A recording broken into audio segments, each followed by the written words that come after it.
The 1947 Roswell incident brought the modern UFO phenomenon to worldwide attention. 70 years later, a biblically significant number, 2017, this phenomenon moved to a whole nother level. Why is it important to you? We'll talk about that this week on Skywatch TV.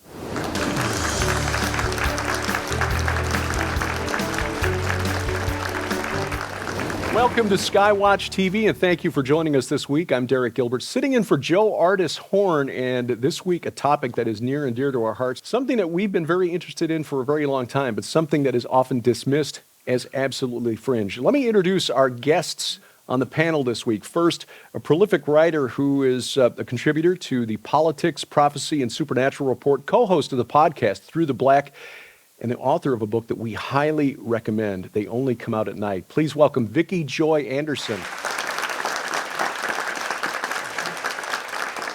And the publisher of Vicki Joy's book, a writer, director, producer who has now authored 14 books, produced 30 films, his Nephilim trilogy on the CBA bestsellers list, the first book I ever read about that particular subject, his novel called Nephilim.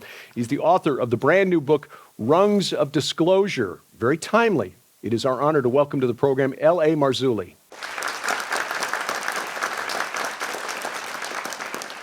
And I often joke, L.A., that it's your fault that I'm sitting in this chair. That Sharon and I have been brought into this whole milieu, as Tom Horn used to call it, because not only was that the first book on the subject of the Genesis 6 giants that I ever read, but 10 years ago, at a Prophecy Watchers conference in Colorado Springs, as Sharon and I were looking for direction, you and your wife Peggy prayed for us in the speaker's room there at the conference, asking the Lord to show us a way to get into full-time ministry. And less than 6 months later, Tom Horn called and said, "Hey, how'd you like us to join us here in the Ozarks for this brand new venture?" So this gentleman is why we are here. And so, well, of course, Tom had the Lord had a lot to do with that, but it was December of 2017, in fact. I remember very well when the article came out in the New York Times, authored by Ralph Blumenthal and Leslie Kean. And Leslie Kean, right, two very pro-UFO disclosure authors. So this modern phase, or the new phase of the modern UFO phenomenon, has been ongoing now for 7 years. What motivated you to contribute your book, Rungs of Disclosure, to this dialogue? Well, because what we see, 2017 is the first rung on the disclosure ladder. I'm watching Tucker Carlson, which I used to watch on Fox News every night. And at the very end, on a Friday night, last segment of the show, Tucker comes on and goes, UFOs used to be the stuff of conspiracy theories, tinfoil hat wearing people, but maybe we shouldn't think that any longer. Commander David Fravor joins us tonight, former F-18 pilot. And there's Commander David Fravor. And he's like this. He's kind of like a deer caught in the headlights, like probably his first time on national TV. So he's a little nervous. So it's a triptych. It's Tucker, David Fravor, and over here is the tic-tac-shaped object, which, is in the flare gun, the whole deal. And the interview goes, and, Fravor's a little nervous, like I said, but this guy, former F-18 pilot, stand-up guy, the best of the best of the best, trained observer. I mean, this isn't, George Norrie's, which I've been on numerous times like you, but this is a whole different deal, whole different level. And Tucker asked him, what do you think this was? And he looks right at the camera. He says, whatever this was not from this earth. I about fall out of my chair when I saw that. That birthed the first book, UFO Disclosure. It also began the 10 DVDs that we did on the subject, but then it morphed into the Rungs of Disclosure. 2017, first rung on the ladder of disclosure, and from there it just goes up and up. Lieutenant Commander Fravor, as you mentioned, a trained observer, and he was not the only one from the USS Nimitz back in 2004 who saw this. Right. There were radar operators as part of the They were tracking exercise. It for 2 weeks. Right. I knew a Marine Corps F-18 pilot, so I know how highly trained these guys are and what kind of intestinal fortitude they need. I mean, try to make a carrier landing in the middle of the night where the only thing you can see is this little rectangle of light in the middle of a sea. That's more courage than I want to have when I go to work in the morning. So as you say, these are guys who are trained to be cool, calm, and collected even under the most extreme circumstances. So they saw something. Just what do you think Well, in my opinion, it was the classic UFO. The thing is lighting up. There's no rotor wash. There's no exhaust. There's no wings. There's no tail section. And this thing drops down from like 42,000 feet to like 30 feet. The G's alone would kill you. We're talking 3,000 G's. A human being can do about 9 or 10 before bad things start to happen. 3,000 G's. So this is a whole other discussion. It gets into Bob Lazar, Area 51, where the craft is here, and what's happening is the gravity wave is bending space and time. That's from Bob Lazar. Can I state that unequivocally? I can't, but it makes a lot of sense because all of a sudden you can go from a stop here, a right angle turn, because you're bending space and time as we know it. So he's looking at this thing, and it zips away from him, in his words, like a bullet out of a gun, 50 miles in 2 seconds. That would kill anybody. I mean, you'd be up against the wall, just dripping down the wall. So I think that's what's going on. And Commander David Fravor on Tucker said, I would like to fly it. And Tucker said, I'm sure you would.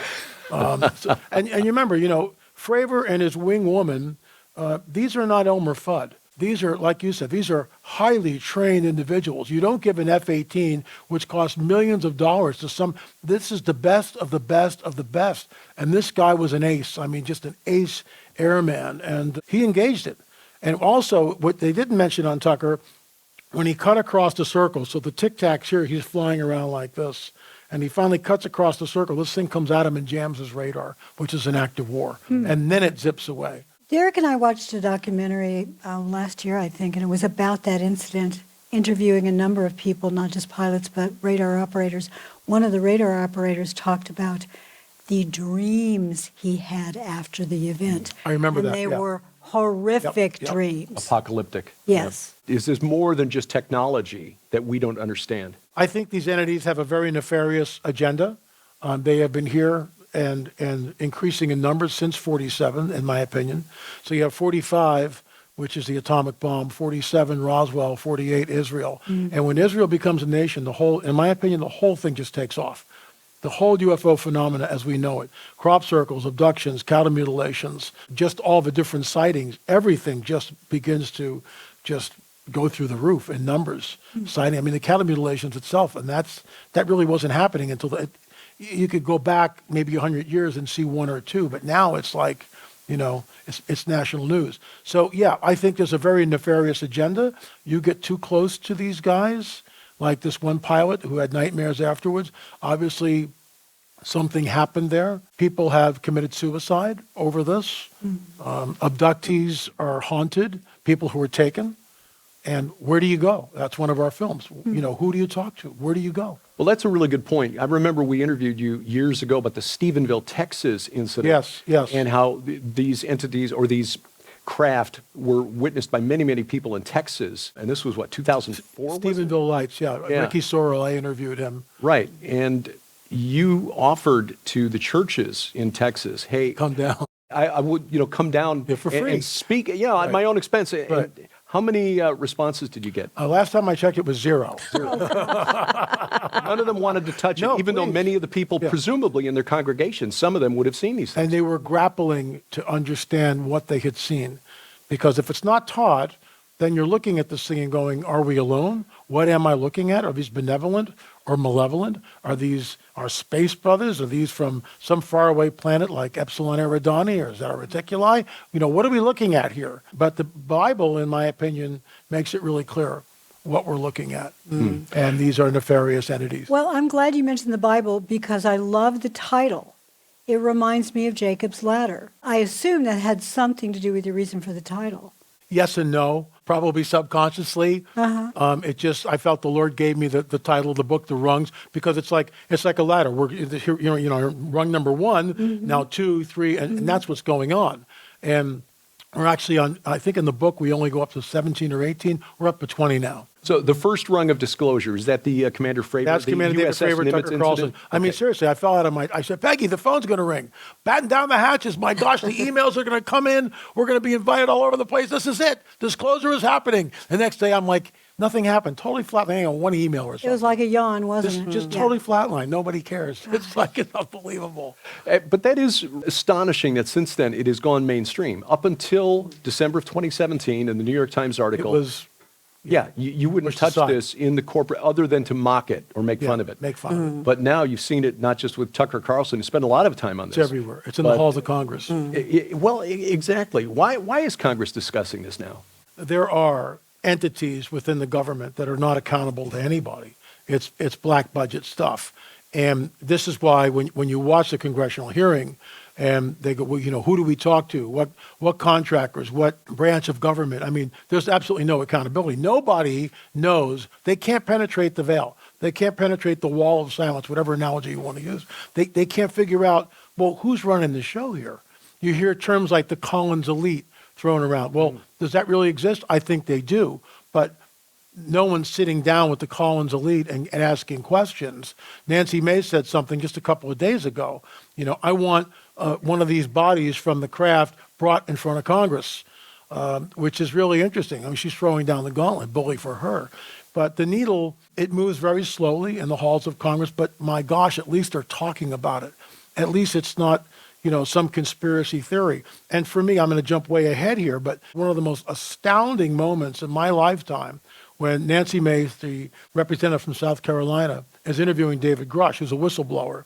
And, she asked him, do we have retrieved crafts? And David Grush looks right up at her and says, yes. Well, do we have the pilots from these craft? And again, watching the body language, he's not looking down. He's leaning forward to the microphone and looking straight up at her. Yes, we have recovered bodies from the craft. And then she kind of, well, are these human or non-human? And he looks right up at her again. Non-human biologics. Now, what you think at that point, the emails would be pouring in. I had a few. Phone calls would be off the hook. It's not like that. And it really makes me wonder why the church, and I'm part of a church, and I love the church, but why the church is so asleep on this. Because in my opinion, this is the coming great deception. This will change everything when they show up, and they will show up at some point. Do you think it's because the church is uninformed on how to answer the question, or I think they're they're just terrified. afraid? Yeah. I think they have a non-supernatural worldview. They're afraid of piercing that veil. We've been talking about it, but the halls of Congress, our representatives are talking about it. Well, L.A., you're also a musician, and I know you're heavily involved in churches. We talked with the musician from the conference we just attended, and he was telling us that he gets the sense when he goes into churches, he's been in 3,000 churches. Wow. He gets the sense that the music he's required to sing is almost putting people into a trance, like they're just asleep. Altered So state the of church literally, in some ways, is being put to sleep.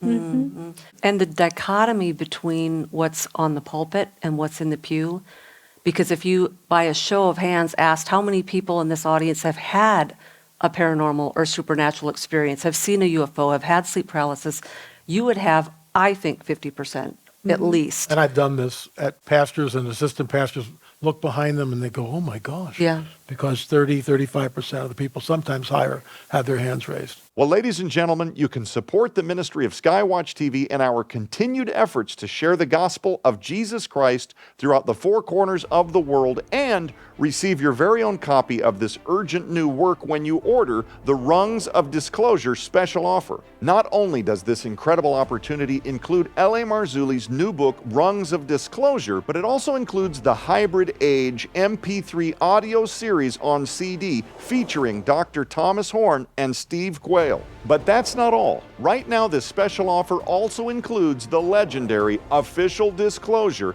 MP3 audio series on CD, which is a value of $35 all by itself and features Dr. Chuck Missler, Gary Stearman, Michael Heiser, and so many more discussing the topic of alien activity all around the world through a biblical lens. Sold separately, these items hold a retail value of over $80. Yours now for your donation of only $45, which includes free shipping to all U.S. orders. But for a very limited time, you can upgrade your Rungs of Disclosure special offer to include the entire 10-DVD UFO Disclosure documentary series. Purchased separately, all of the items in the Rungs of Disclosure special offer with upgrade to include the entire UFO Disclosure 10-DVD documentary series would cost you over $280. Yours now for your donation of only $135, which includes includes free shipping to all U.S. orders. You can scan the QR code on your screen right now using the camera app on your phone for instant access to this special opportunity. You can also visit us at skywatchtvstore.com or call 1-844-750-4985 and ask for the Rungs of Disclosure or the Rungs of Disclosure with UFO Disclosure 10 DVD documentary series upgrade right now. By the way, another thing we want to tell you about is the Skywatch TV app. This is a way to guarantee we never get canceled because the Skywatch TV app for Roku, Apple TV, Amazon Fire Stick or Fire TV, iOS, Android, Amazon Kindle Fire phones or tablets brings all of our content right to you and bypasses the gatekeepers of big tech. You'll find links to all of those at our website, skywatchtv.com/app. We're talking with L.A. Marzulli about the book Rungs of Disclosure and the modern UFO phenomenon, which again kicked into high gear in 2017. Sharon and I, along with the late Dr. Michael Heiser and other friends of ours, we were in Roswell in 2017 for that 70th anniversary of the event. It was not a group of people trying to figure out how the aliens crossed the galaxy, but it was really a spiritual quest. We didn't see much in the way of a Christian presence. There was one church, God bless them, that had a tent on Main Street there, but we saw plenty of tarot card readers and healing crystals and so on. Why is this phenomenon more spiritual than it is physical? Really good question. I think that on the other side of the aisle, the New Agers are looking for something other than the biblical prophetic narrative. They're looking out to the Space Brothers. They're looking into, tarot cards, entities, channeling information. And this is what is rife, what I call the other side of the aisle, the non-biblical worldview. They are, and your palm reading, channeling, taking entities that come in, and all this is where they're entrenched. This is what they hold on to. And as a dispensationalist, as a Bible-believing Christian, when I'm invited to a New Age conference and start talking about, what we believe, people are, whoa, what is this? Because I believe we have the answers. And these people are looking at all these, channeling or tarot card reading or just whatever it is, Ouija boards, and all this stuff is real. All, remote viewing, absolutely real. All this stuff is real. And they're looking for answers. They're groping. And some of it is because in the churches, we have this non-supernatural worldview. So nothing happens. You go, you sit, you tithe, and you leave. You listen, and then you leave. Nothing ever happens. It's like one of the things I used to say at the church. When was the last time your church, after worship, just sat in the presence of the Lord and just let the Holy Spirit do what he wants to do? Well, that doesn't happen because we have our agenda. And shame on us. Do we really believe what's written in our Bibles? That's the bottom line. And I think, and sadly, most churches don't. But when was the last time a congregation just sat in the presence of a living God and let the Spirit move? It's not done. It's not practiced. And so people are starved for this, especially the younger generation. Yeah. So now they're looking at the New Age, and they go to a tarot card reader, or something happens, or they go to a Ouija board and the thing's moving around, or they have a spirit guide or a dream or whatever, and all of a sudden they're experiencing something supernatural. Wow, this is it. Because we haven't done our job. Trying to make sense of things that sometimes seems senseless, answering the big questions. Why are we here? Right. Where do we go when we die? That's that kind of thing. Answer. And we have eternity written in our hearts, whether you love or know the Lord or not. And it says in 1 Peter that we're a chosen race. That's what our inheritance. There's people out there that don't know Jesus and they don't know the Word, but they also have a longing to be a chosen race. So when these nefarious beings come to them posing as angels of light, that's their gospel. And that's why the church has to have the biblical version to tell these people who are captured by these false gospels. Amen. And that's well spoken. That's why we make sure that we get Vicki on the panel as often as we can. So true. Okay, we've talked about things in the U.S. Is this a worldwide thing? The UFO phenomenon, do you see that all over the world? It's absolutely global. A lot of reports are coming from South America, certainly all of the United States, Europe, Japan. I mean, it's everywhere. And it's not going away. I mean, the sightings are increasing, and they do so exponentially. Well, Derek and I want to go to Turkey sometime soon. We've been to Israel.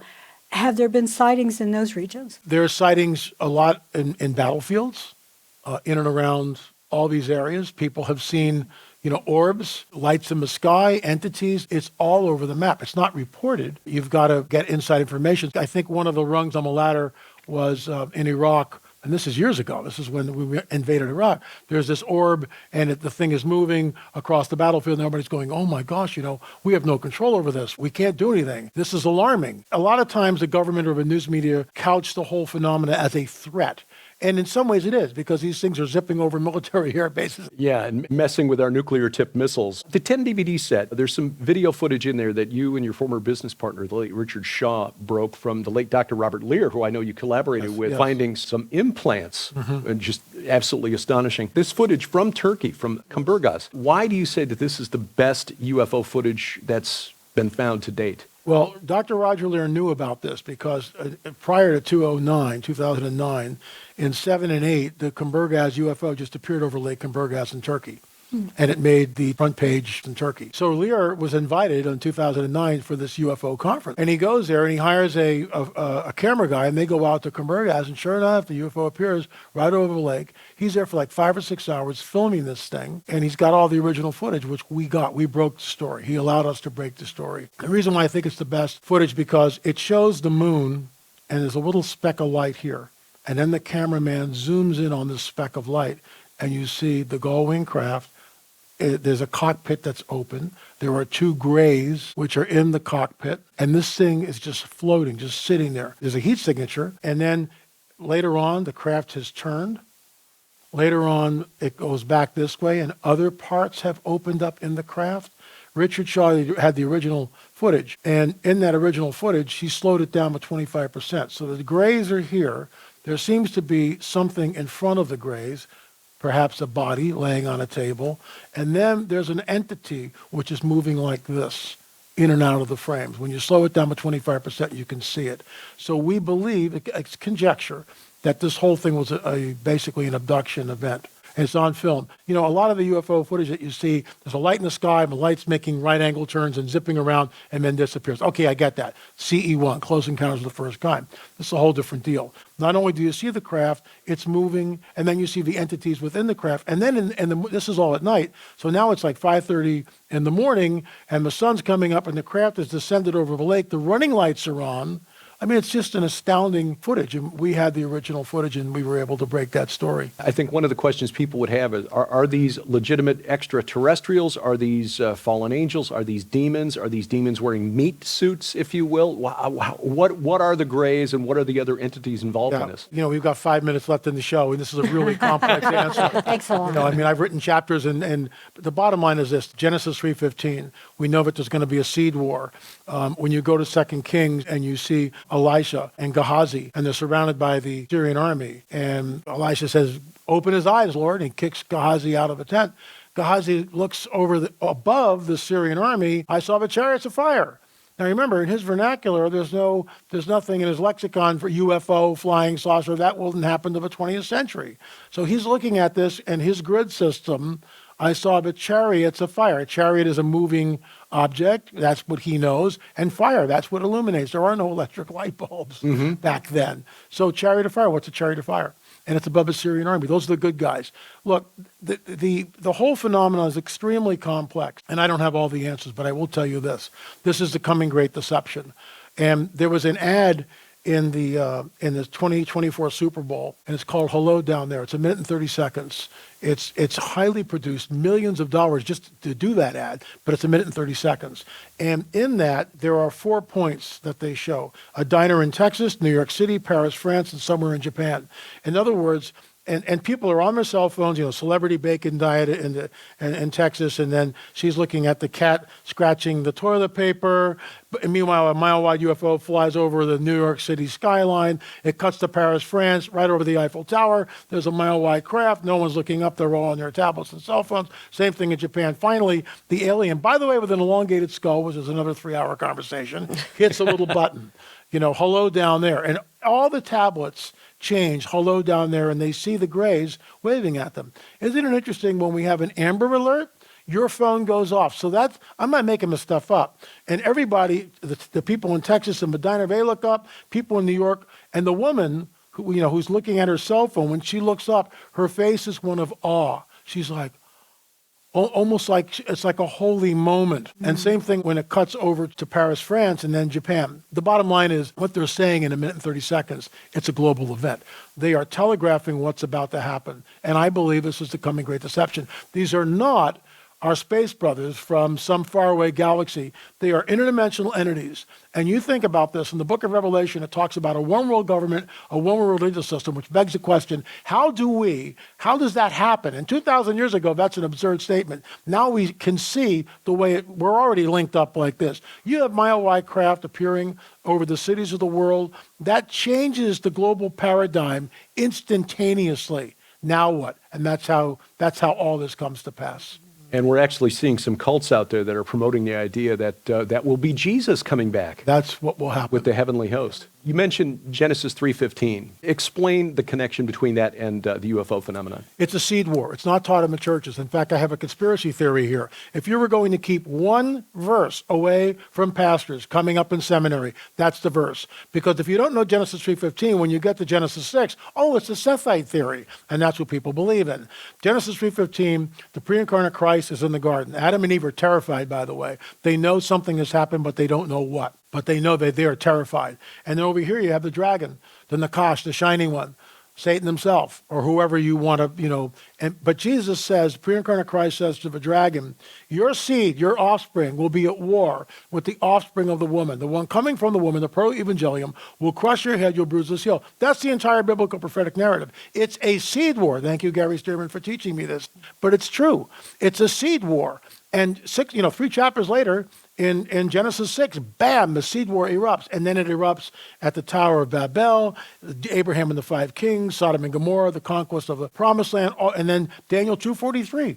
It says, their seed will mingle with the seed of men, but they will not cleave to them. I got this from Jim Williamson. The word cleave is a marriage. There is no marriage. They're just taking, which is exactly what we see today with the abduction phenomenon, which, by the way, is terrifying. Well, the seed war continues to this day, and it is central to Christian theology. You may not think it has anything to do with the UFO phenomenon, but that is one way it is being foisted upon us, as we are told our space brothers are returning to help us evolve to the next level.